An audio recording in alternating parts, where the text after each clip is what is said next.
Welcome to my channel, I'm Jazz, this is Endless Road and we're building a 2014 Renault Trafic Campervan. And if you'd watched the last van video, you would have seen that I'd ordered all the components for the electrical system, bar the wires. So in this video, I'm going to be fitting all the components into this cupboard here, and then hopefully wiring them up so that they actually work. Now, I'm not any kind of electrician or auto electrician, so take my advice with a pinch of salt. Basically treat this video as a dummy's guide done by a dummy. Do research elsewhere as well, just to back my video up. The tools you will need. Obviously you will need a set of screwdrivers, and preferably they will be electrician screwdrivers. I haven't got them, I just use normal ones, but there we are. Some kind of cutters, so a pair of simple snip, big heavy duty snips for your bigger cables, some kind of blade, just a normal set of crimpers and wire strippers, some sort of big crimpers, and I've got this one that you use a hammer with for big cables. There's this kind of wire stripper as well, scissors, insulation tape, a few pens and pencils, cable ties. You always gotta have cable ties, don't you? Tape measure, torch, drill, with a range of drill bits, maybe a cone cutter or specific hole cutters for wood, and then some kind of socket set. So the ones I needed was 13mm, 14mm, 8mm, 17mm, 10mm and 5.5mm, and maybe a few Allen keys as well. Any electricians watching this are probably going to cringe like hell with me using a solid metal ratchet. Yeah, you should have an insulated one. Possibly a magnet, just in case you drop anything. And then I also needed a 14mm and an 8mm spanner. Another crimper I've got is this style of one, like a ratchet one, that does your small crimps, and that even came with a box of connectors and the little sheaths that go over them as well. And you need a hot air gun and access to a vacuum cleaner. Now, some other things you will need as well, they're not tools. If your connectors packs don't come with them, you'll need some heat shrinks, possibly some small washers and some ring washers, pack of small screws, pack of P-clips, and if your components don't come with them, you'll need a bag of small fuses, so for your fuse box. So I think that's it, so let's get on with it. I've been staring at this for like 10 minutes now, scratching my head thinking what the hell to start first, basically. And I think the first thing to do, I think it was best to get the battery in. Remember, the battery's 40 kilos, and we need to secure that, because if you have a crash, 40 kilos of battery is going whoosh. No! Need to get the battery in, which I've done. I didn't video that because it wasn't pretty. Lugging 40 kilos in here and trying to get it over this step as well. And then I need to make some kind of way of securing it. So there's the battery in the cabinet. So what I'm thinking is to put a nice batten of wood across the front of that to wedge it in there, and we screw that straight through the plywood floor. So I've made some braces to wedge the battery in. So I've used what is it, 18mm. So that should be the bit that goes on the base of it, stop it going from side to side and stop it from coming forward, and then that bit will go up against the backboard that it's sitting up against to wedge the top to stop it tipping forward. So now we just gotta check if it fits. Okay, it's gonna be hard for me to film this because I can't, well, there's no room basically. So let's see if this goes in, you know.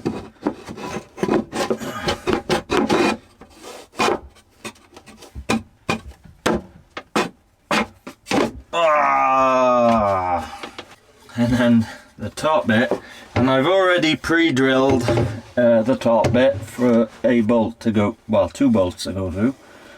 and I've pre-drilled the bottom bit for screws to go through. So that should go up there, bolt it through the backboard, and then that bit will go screwing into the floor there. What I think I'll do before I go screwing them and bolting them in is the shelf that's above the worktop is where wires are going to come through, so that then the battery monitor display and probably the diesel heater display is probably going to be on this side. So the wiring for them needs to go down into this cupboard. So obviously there needs to be a hole at the bottom of the shelf and a hole in the top of the worktop.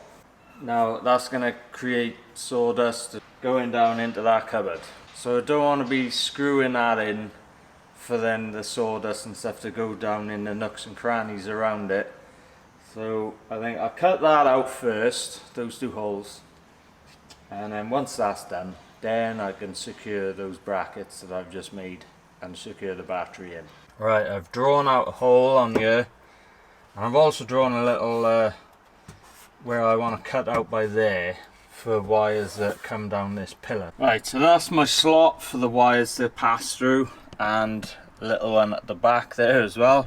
I did manage to get the drill caught up in the cloth, which has pulled it off the wall, so I'm gonna have to re-glue that now. It's not the tidiest thing ever, but it ain't gonna be seen, so I don't care. And there we go, that should then match up with the hole that I drilled first. Let's get some sealer on there then.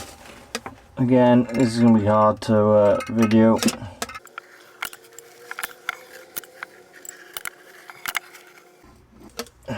There we go, that'll do, I think.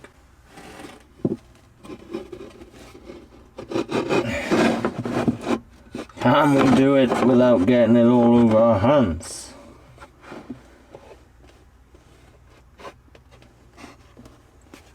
Oh, I think we can. And then we can put some screws in. Oh my god, I have to be a contortionist to do this. Whose idea was it to put the electrical system in the cabinet?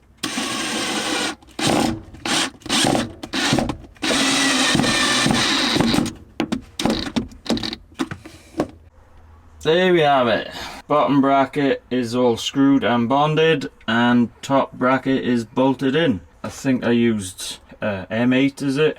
Bolts that are long enough to go through a 12mm backboard and the 18mm bracket, and then some nuts on the end. And if we test it out, grab onto the handle, yanking on that now, and it ain't coming out. Hey baby. What seems like hours of me just sat here looking at it and figuring out where the best place to put things. I've done a little bit of woodwork in there to make it easier for myself. So I have put a piece of, I think it's 3x2 or something like that, 3x1.5. A piece of that goes from the floor to the top, and then I've cut this bit of 12mm ply, and then I've put this bit of 12mm across the back there, which covers up the ugly lumpy part of the C-pillar. So now I can mount stuff all on that back board there, and I can mount stuff on here. So the way I was looking at it, I don't really want to like bury stuff down that end of the cupboard that I might need to gain access to quickly, namely cut-off switches, the little fuse box, breakers maybe. So on this backboard, I think the solar controller and the inverter is going to go on there. The cut-off switches and the little fuse box will go on here. Above the battery within there will be the bus bars. We got the first thing mounted in, and that's the solar controller. You do have to read the instruction manual to find out how much space it needs around it for adequate cooling and that. So I was going to put it up there, but it needs 6 inches all around it. So if I measured 6 inches away from this board and then put the controller there and then 6 inches to the right of it, there wasn't enough room for the inverter then, especially as the inverter needs some space around it as well. So I've put it down here, which has got 6 inches all around it, and this board is hollow behind it, so that, you know, gives it the 6 inches above it too. Only bad bit of news is I was going to put the toilet in here when you're sleeping at night, so there's not enough room for it anymore, so it'll have to sit out here, I think, which doesn't matter really. I'm about to install the inverter on this backboard here, and I've actually drilled some holes on the backboard for more ventilation to it, because if you look at the inverter, it's got a vent on the back, and although the feet raise it up off of whatever you're mounting it to, I just thought if I put some holes in our backboard as well, it gives this vent even more ventilation then. And there we go, now we've got our inverter mounted on the backboard. I got a few more things installed now, and referring to the instructions on each individual component, they say to leave a certain amount of inches around all sides for adequate ventilation really. I wonder how many people in the campervan world actually adhere to those instructions. Now, I've done my best to leave what is stated around all sides, but some of them are a little bit off, shall we say. So here's what I've done. Obviously there's the solar controller, we got the inverter in there. I've also put the positive and negative bus bars over there on that wall, and we got the shunt on this back wall.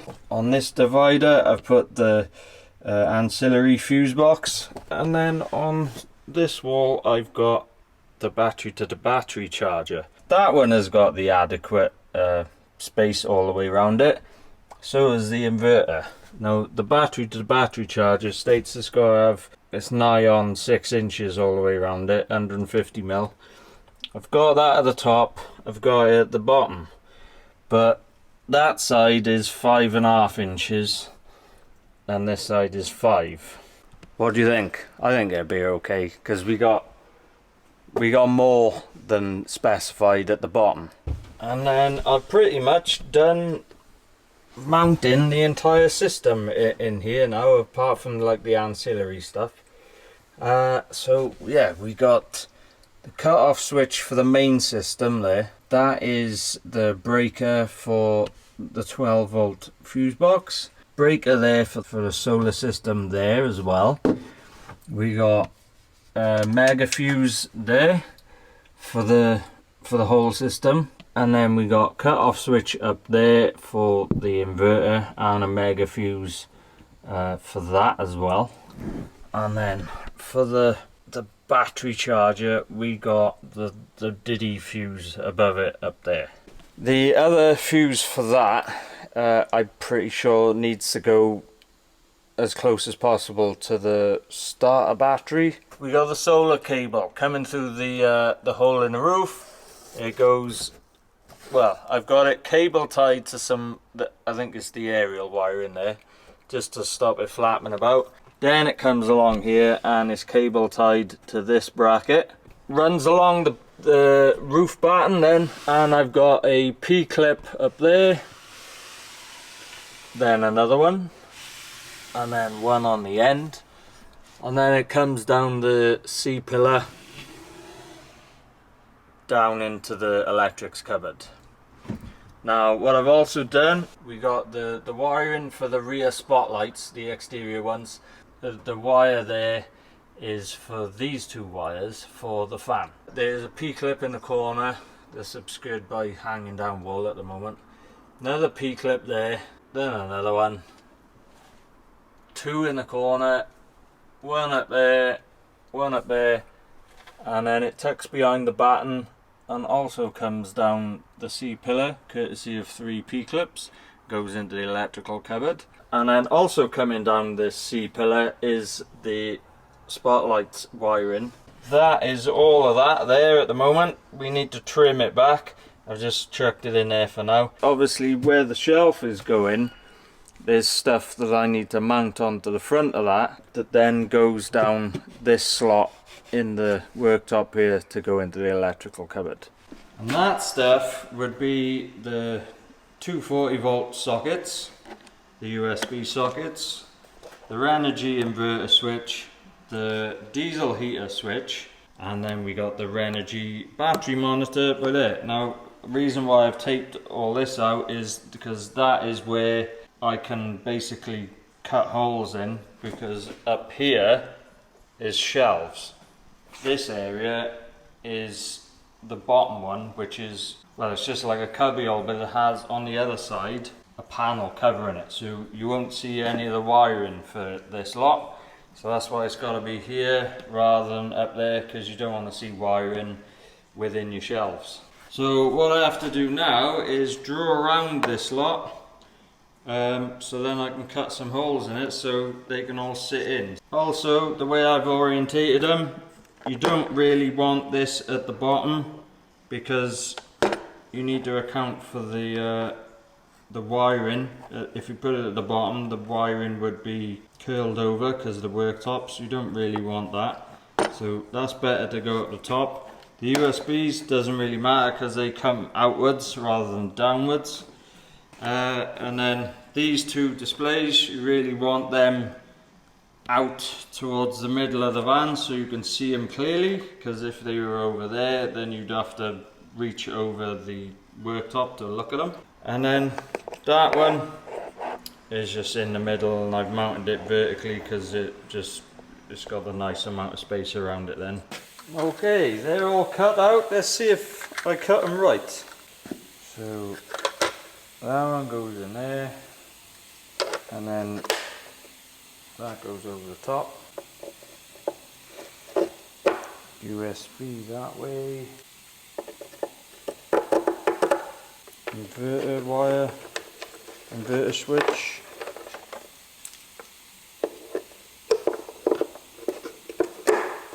Okay, and then the heater control. Now, for some reason the heater control wiring is on the outside, which is annoying, but there we are, and it's not flush mounted, so I've notched out part of the mounting bracket so that the wiring can curl around a bit easier, and then all I need is a hole for the plug to go through, and then that should then sit like that theoretically without damaging the wiring. And then last but not least, the battery monitor. There we are. I'm happy with that.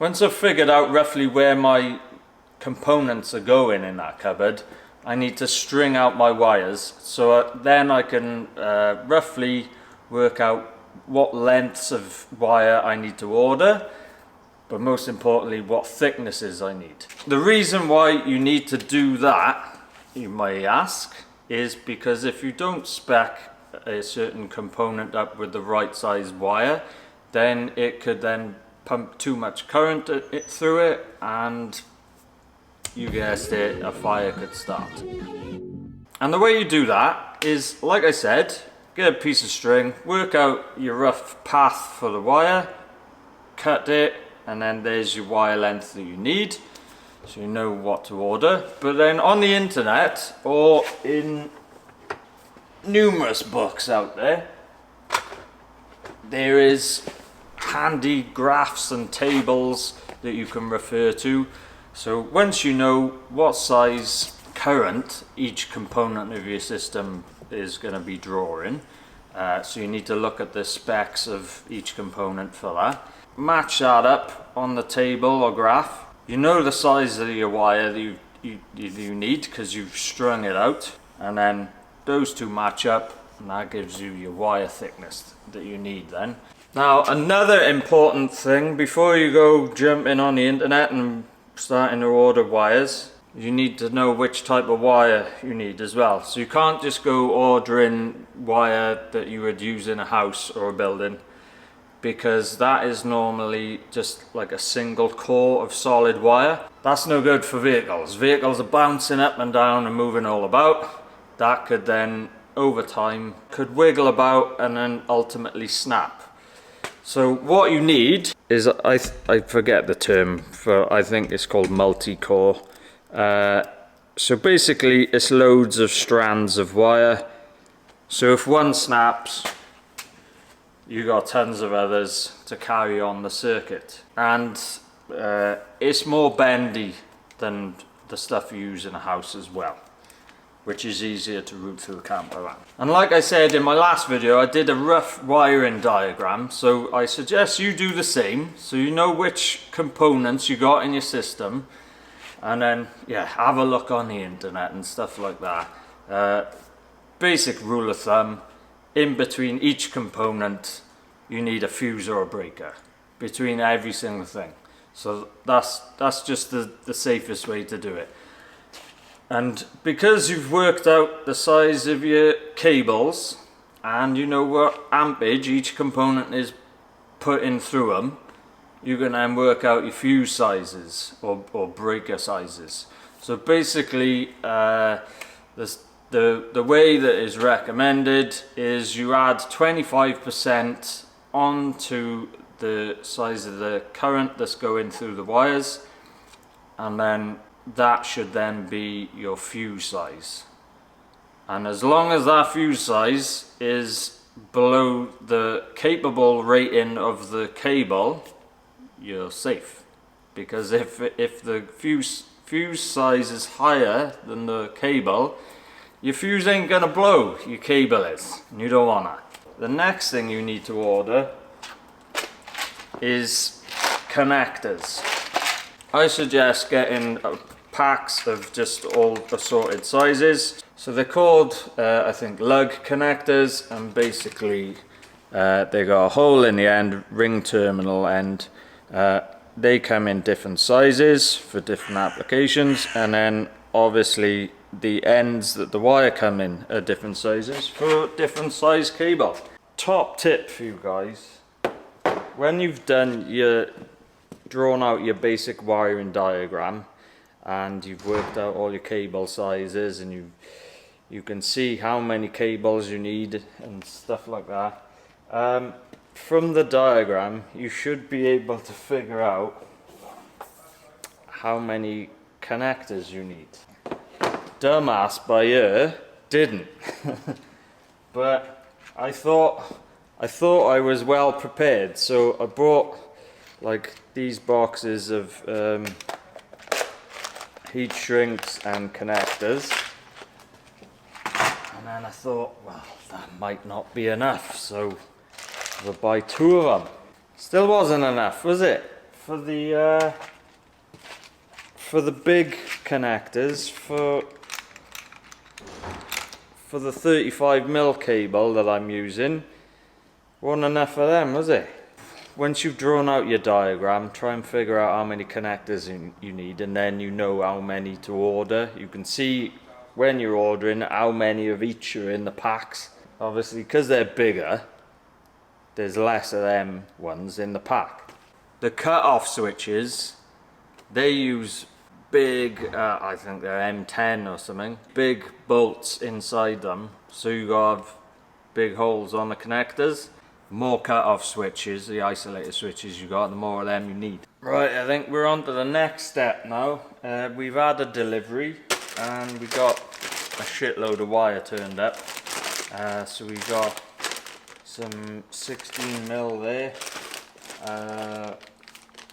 and that's the negative for it. We got a load of 6mm there. This is 20mm. Bit of the 3-core by there for the plugs, and then a load of 35mm black and red there. Obviously that's for the battery and that. And there was a load of 1.5 mil as well, but I've just routed that in, and that's for the reading lamps. There's probably going to be arguments online, it wouldn't surprise me, but going by the internet and guides, and you got to specify your wire right, but not every wire is the same. So a lot of these ones I've got here have got a lot thinner insulation on them, so that enables them to carry a bigger current than an equivalent size diameter wire with really thick insulation on it, because the insulation affects the performance, because obviously you've got more insulation on it, then the hotter the wire is going to be. So these wires I got are cooler because they got less insulation. Conveniently, on a lot of this, it says what it can handle. So like this 35 mil is rated to 240 amps, which is perfect for me. That's basically it in a nutshell. Going by the last video, I didn't really know what I was on about at that point in terms of wire and fuse sizing, so my breakers were all correct in the last video, but my fuses weren't. So my fuses were a bit too big. For example, this is 240 amp rated cable. Well, the fuse going from my battery in my last diagram is 250 amp. So what's gonna fry first there? The cable. And so I've had to get slightly smaller fuses, so like 200 amp instead of a 250. Right, so I think we're ready to start cutting wires to length, putting connectors on the end and joining things up. So the first thing we gotta do is connect the battery up to the bus bars. I think the first thing I'm gonna put on though is a ground from the negative bus bar to the chassis of the van. Got my cutters. Hopefully it can cut through this.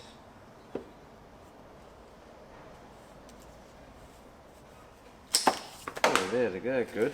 I was expecting to have to put some force into that then. What the heck? Don't put your finger in there or anything else. Nip the tip. Now we need to bare the ends, and to bare the end I got one of these little gizmos. So I've bared the end, managed to figure out how to use that wire stripper. You just want it enough so that you can kind of see there that the end of the wire is reached the end of the connector, so that's perfect. So now I just got to crimp that on, and I've got a bit of heat shrink there ready, so once it's crimped I'll put that over there like that. And yeah, you don't want any of the insulation going into the connector either, you just want the wire. So I'm going to use this crimping tool because this is the thickest wire that I've got. Just hold it now and then smash it with the hammer.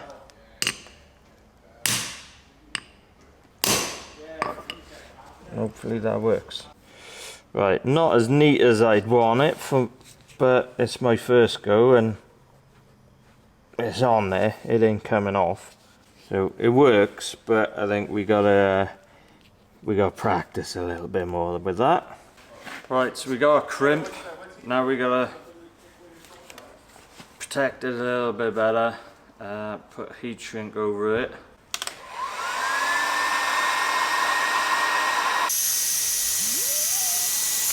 Not bad for a first go. Right, so I'm just gonna bolt this to the bus bar. Just double check I've got the right length. If I haven't, I can trim a little bit more off. If I have, then I'll put another connector on this end. And there we have it, our first cable. Do that for every single one on the whole van now. And we should have a wired up working van. Obviously take into account the size of the hole on the end for where you're bolting it into. The cable is mounted to the bus bar. Oh, you think darkness is your ally? So it's just 10mm bolts. It's got 2 washers on it as well. One's a spring washer. So tighten that up, and then over there you can just see in the middle I've drilled a hole in the chassis. That's where I'm gonna screw my ground onto, but obviously if you've done wiring before, you know you have to bare the metal around the hole first. So now I can just screw that on, and that's done then. Right, it's installed, it's attached to the chassis. Now first of all I drilled a pilot hole, and then I attached the connector to it with a screw, but I didn't like that because I tightened the screw up and then it went past the point of no return and then just wouldn't tighten no more and just kept spinning. So I thought I need a better attachment, so I put a riv nut into it, and then I've got a screw headed M6 bolt tightening it down with a spring washer as well so it doesn't come loose. So hopefully that should do the trick. 1 wire down, 64 million to go. Okay, we got 2 wires, well no, actually 3 wires installed now. So we got the ground in, and then we've got negative coming from the battery to the shunt. I've actually had to move the shunt because the terminal that is meant to be lined up with this wire wasn't lined up with it, so it was kind of like upside down or something. So I've moved it so it's to minimize the cable length, and I've just shoved it in the corner there. And then we got a wire coming from the top of the shunt over to the bus bar then. So the negative side of the system is now live. That's the wrong word, but you get what I mean. I ran into a little issue with the shunt, so that was the thing I was going to connect up first to be able to see what my battery is doing on the battery monitor screen. So I've had to take it off. You got one port there, and that connects up to the display via a supplied loom, and then you got this little green part here. You got a supplied wire there, and that ring connector on the end goes to your positive terminal on your battery. The way that connects is just a piece of wire with a bare end, and you got on the end of this green thing you got 2 little tiny screws. You got to get a little electrical screwdriver to tighten up and loosen off. So obviously at the bottom there you got a hole, you put the wire in, you tighten up the screw, and yeah, it won't come out. But for some reason, even with the screws slackened off, you can't get the wire in there. And I tried all shapes to do it while it was in there, and I was like, what the hell is going on? Why won't the wire go in? So I had to take it off. Still sat here for like 10 minutes thinking, how the hell does that wire go in there? And in the end I had to get my little electrical screwdriver, poke it in the hole, and just give it all that, twisting it back and forth to open the hole up so that the wire would go in, and then tighten the screw down. So it's worked now, but yeah, I can't understand why that was like that for some reason. So now that we've done that side of the system, the negative, well, we gotta do the positive side now. Same process as before: crimping, heat shrinking, cutting wires. So I'll just show you once I've done it. Okay, we got our first red wire done. Crimps are on, heat shrinks are on. This is going from the positive bus bar to the kill switch. So I've got the cut-off switch unmounted, and that's basically how you join your wires into it. You've got these little things that they just slide out. You can pull them out depending on where you want your wires coming in. So you can have them coming in and out 4 different openings there. So I've got it coming in and out of the top and the bottom, and then they're tightened up now, 17mm nuts, and then you just got to put the back on it and put the bolts through and bolt it back on where I had it. Right, the positive side to the bus bar is done. So it goes it goes from the battery to the mega fuse holder, down behind this wood, comes through the hole there, comes into the cut off switch, goes up and round there. I don't know whether I'm getting it on the camera, around the top and into the positive bus bar. And now what I need to do to make the system live is put a fuse in. So I've got this Bojack fuse, and it's 200 amp rated, because I did my workings out. The cable is rated to 240, the battery is 150 amp hours, so we've got 200 amp fuse, so that will blow before the 240 amp wire does. Okay, here goes.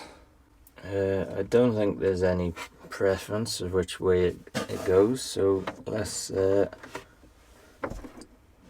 we are.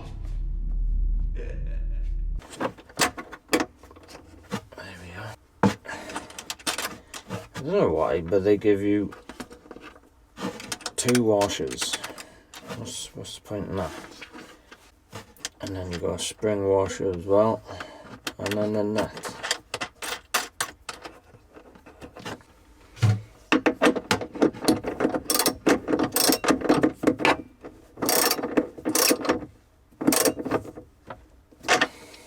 Okay, and then put the cover back on. That's it. Done there. Ow. Just caught my flipping thumb in there. So I'm about to turn the isolator switch to on. Hold on to your butts. We're still alive. Why is my battery saying 0 amp hours though? That's not very good, is it? Right, it's another day, and I got quite a lot done yesterday, but I didn't get as much done as I did want. It was kind of a slow start trying to get my head into gear to, you know, think what I'm doing. Once you got on a roll, then you're away. All the major things are connected up now. It looks an absolute mess in there at the moment, but don't worry about that. It all needs to be tucked and tidied away with loads of P-clips and possibly cable ties and stuff like that. And it needs a good flipping hoover in there as well. So yeah, we got, well, it's hard for me to show you, but because there's wires everywhere. But yeah, there's all the wires going to the bus bars. You got wires coming in and out of the inverter there. I had to turn the inverter upside down because it made sense.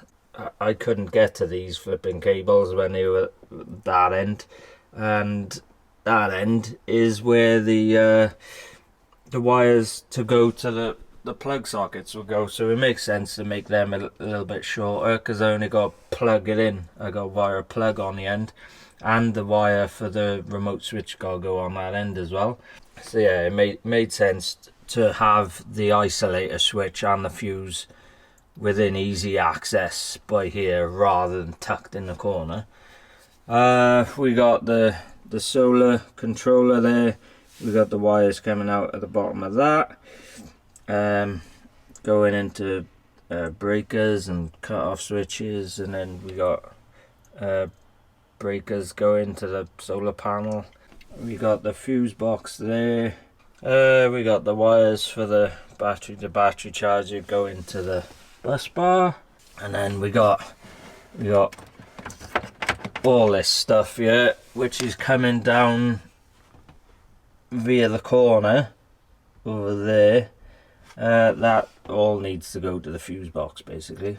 When I turned the inverter upside down, obviously towards the start of the video I drilled holes in the backboard to give it more ventilation, so I had to drill some more holes on our side for it. I've drilled holes in this board here for the wires to come through easier for the fuse box. I drilled a big hole down the bottom there for the main power cable and the solar cables to come through nicely. But I tell you what, I woke up in pain this morning, because if you imagine trying to do all that stuff in there and you got this flipping step in the way and I'm there leaning on it like that with my flipping arm in there like that. Oh, all up underneath there. There's all brought blood to the surface, all big red marks underneath my pit there. Killing. A few things I found out while I've been working away on it. These are crap. Kind of. On the teeth of it there, you push that in, and then you can spin this around, and it's got the numbers on there to indicate what gauge you're gonna be crimping. So when you got it like that, 16 is at the top, so you're crimping 16 gauge or 16 mil wire. So say you got 16 mil wire in that, you put it in, you got your connector on the end, and when you're doing it one-handed, you got to try and hold the wire and the connector so it doesn't fall off, and then you can't go like that because it'll just fall off, and then you end up crimping thin air. So you got to kind of hold the wire, hold the connector, wedge the one handle up against your leg or something, and then go like that. And what I find is it's best to do a double crimp, so that once the one's done, then you can go like that with the two hands on the next one.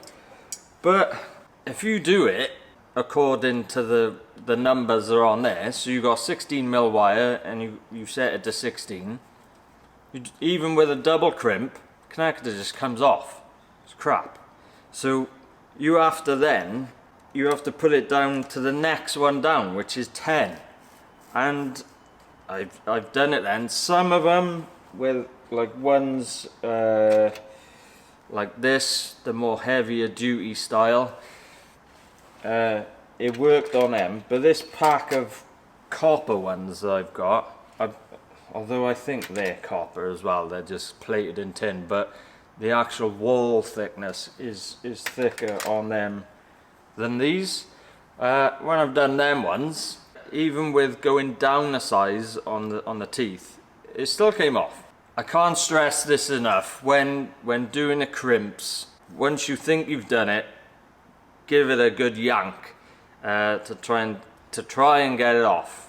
And if it don't come off, then by pulling as hard as you can, then you know you're good to go. You can put your heat shrink on and you're not going to run into any problems. If it comes off, then obviously you know it's got to be done again. Because if you don't do that, van's moving about all the time, things can work loose. If it came out totally, then it could touch something that it shouldn't do, and then it could arc out, it could cause a fire. But if it isn't tight in there as well, and it stays in but it's not tight, then that can also cause a fire.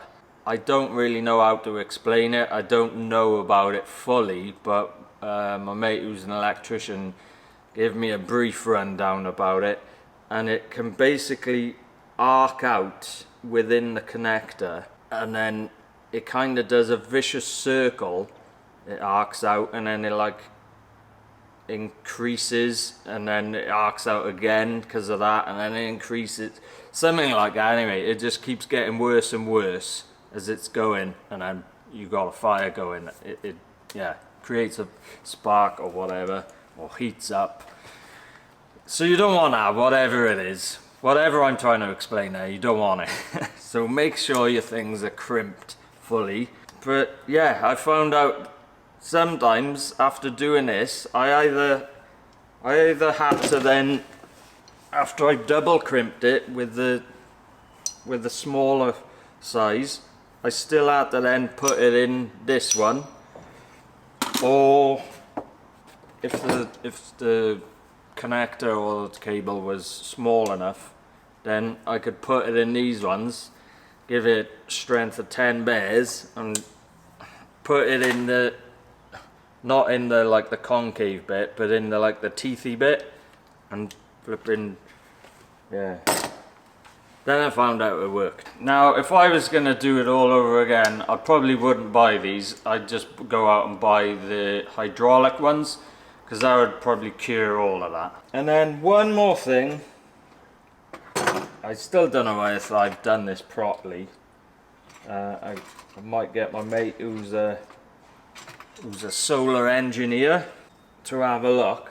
But basically, you got male and female solar connectors, so obviously that one goes in there like that. But to wire them up, to get the wire in there, you got these things. So you put your cable in that bit and crimp that end of it, and you make sure the wire's going into the cylinder part to some extent at least. So I just flipping got on with it and doing it willy-nilly. But what I didn't notice is there's different ones of these in the packs. There's like, I think this is the bigger one, and then there's slightly smaller ones. Well, the bigger ones go in, I think it's the male ends, and then the smaller ones go in the female ends, the plastic parts. If you get it wrong, I think one will fit in one, but then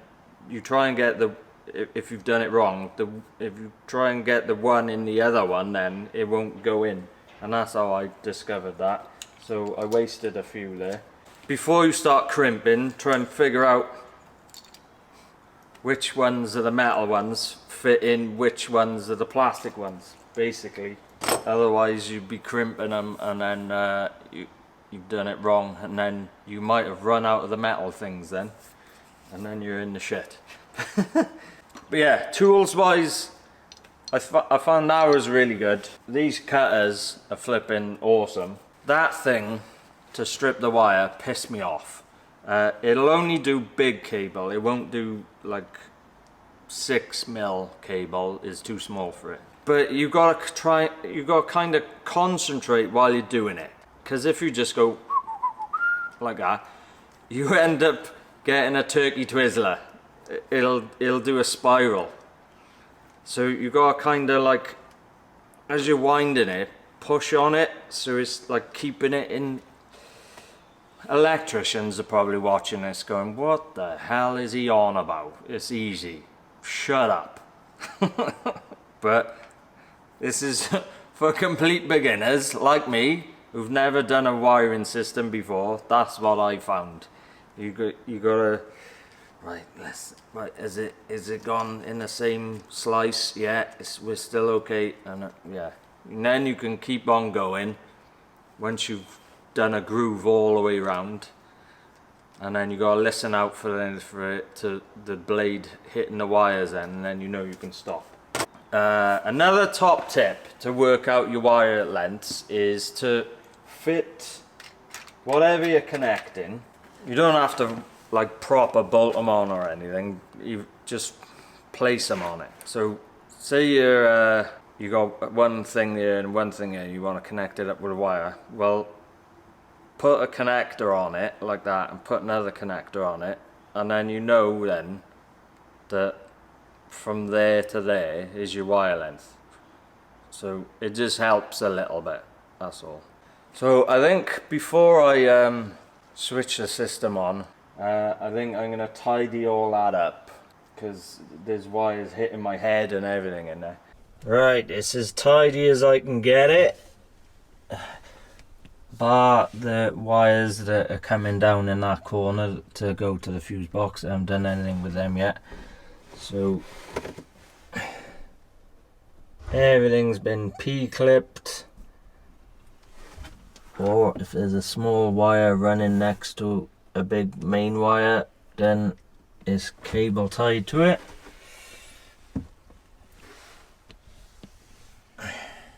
So the next step, first I have to turn on the main switch, then the isolator for the solar charge controller, the breaker for the actual solar panels is off at the moment, because apparently when you connect power to the solar charge controller, you need to have the solar panels disconnected first, so that the controller can register how much power is in the battery. Here goes.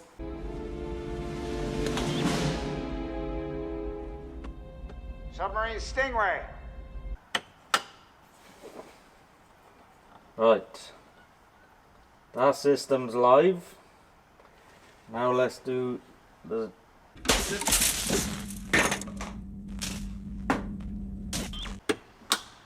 so, well, we got power coming into it. There's lights. Right, it's matching what is saying on that, 12.8 volts.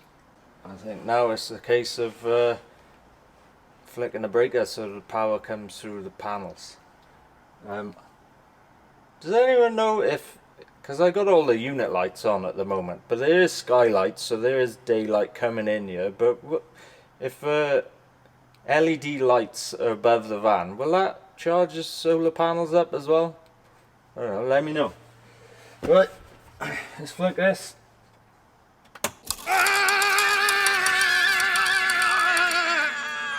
We got some more figures on there, but we're still at 0. Right, I've had a little look on the internet, and I've had a look at the instruction manuals for the battery monitor and the solar charge controller.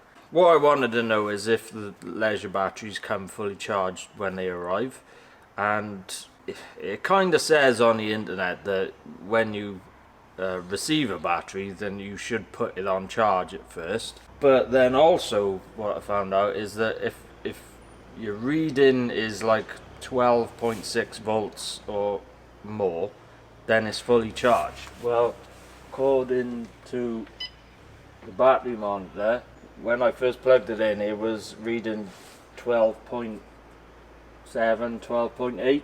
It's on 12.7 now, and the solar charge controller, when that turned on, it's reading 12.8. So based on that, I think it's fully charged. And I found out as well that you got to calibrate the monitor display to tell it what size battery it is and stuff like that. So I've done that now, so it's reading 100% now.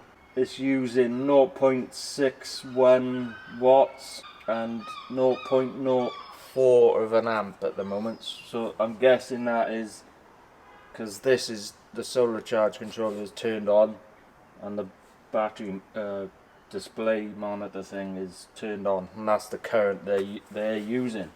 I don't think we'll do any more hands-on work in this video now, so we'll just run through what I've done and compare it to our mock-up diagram. We got the battery negative going up to the shunt to the negative bus bar. We got the positive coming up to a 200 amp fuse, then it goes behind this bit of wood, comes through there to a isolator switch up here and over there to the positive bus bar. See that little white plug there? That goes up through the hole to the battery monitor, and that little red cable goes to the positive terminal on the battery. The positive and negative cables come from the solar panel right in that corner, and then they come through that hole there. They go up here to the breaker, the 32 amp breaker. You could have had a fuse as well. Then they loop the loop, come back down, go into the solar charge controller. The negative comes out the bottom, goes along here, up here, and then across there to the negative bus bar. The positive comes out of it to the 50 amp breaker, to the isolator switch, goes across there, and it's the bottom one on the bus bar. I've also got an inline fuse. It's specifically for solar panel connections, so it's got the right connectors on it. I can't even remember what size fuse that is, but I assume I've worked it out correctly. I'll put a link in the description for it. We got the positive, goes into the fuse, isolator switch. Positive cable goes down there to the bus bar. Negative comes out of it, goes along there, and to the negative bus bar. We got a negative, goes along the ceiling, goes along there, and then down to the negative bus bar. Positive goes to a fuse. The fuse goes, the cable goes along there. Fuck's sake, I can't see. Goes along there and loops around, and it's second from the top. Right, so the negative comes out of it, runs along here. Cable tied it along there, and it's second for from the bottom. Positive comes out the bottom into this breaker along there, goes up and along the bottom of that bit of wood, and second from the bottom. So a little recap. I kind of buggered up. So hopefully you watch this video before ordering anything Renogy. The Renogy Rover solar charge controller, and then the battery to battery charger by Renogy. I didn't find out until afterwards that they make one unit that does it all, which was a bit of a pain in the ass. It doesn't cost any more than the pair of them combined. But obviously I've used more wire, so there's cost there, and it's taken up more space, possibly more weight as well, and time fitting them also. So yeah, just bear that in mind, and even if you're not buying a Renogy version, have a look first. They might do one that combines the two. Now if you've watched this video and you're about to tackle your wiring system in your van, little tip, like I said at the start, draw yourself a diagram, and then once you're getting stuck in there, cross each part of the wiring diagram off, preferably with a different colour pen, to show which parts of the diagram you've done and completed, so then you know what you still got to do. And yeah, and lastly, once you think you're finished, make sure you put the covers on the fuse box and the bus bars so you don't get any electrical shocks. So if I've done anything wrong there, or if you recommend changing anything, put it in the comments. As far as I'm aware, I've done everything correctly. The battery monitor's working and the solar charge controller's working. If I have done everything right and no one puts anything in the comments that raises alarm bells, then feel free to take on how I've done this. If you call it advice or not, I don't know. Here's my biggest bit of advice. And I knew it was coming anyway. I knew I was gonna run into this, but do your electrical system before you do any of your wooden carcassing in your van, because unless whatever you're putting your electrical components into has ease of access or something, then you're gonna regret it later, because you're gonna wish you're like a little gnome or something to fit it all in, because I was having to be a contortionist to fit all that in there. I was like putting screws in and stuff, and then you go to put a screw in and the screwdriver goes like that, and the screw drops, and it's like, oh, where's that gone now? But I knew that was, like I said, I knew that was gonna happen, but I've never built a camper van before, so I didn't really know what I wanted or where I wanted it or the design I wanted it. I was just doing it as I went along, so that's the reason why I've struggled putting that in there. So yeah, I think that's about it. Any questions, pop them in the comments. I'll answer them at the end of the next camper van video. If you followed any of this video and you think it's worthwhile advice, then consider buying me a coffee. Then the link for that is in the description as well. Links for all of the components, connectors, wiring, tools, you name it, what I've used in this video, links for them are in the description as well. They're affiliate links, so I earn a couple of pence off them. Helps with the van build and the channel and everything. If you want to follow me on Instagram as well, link for that is in the description.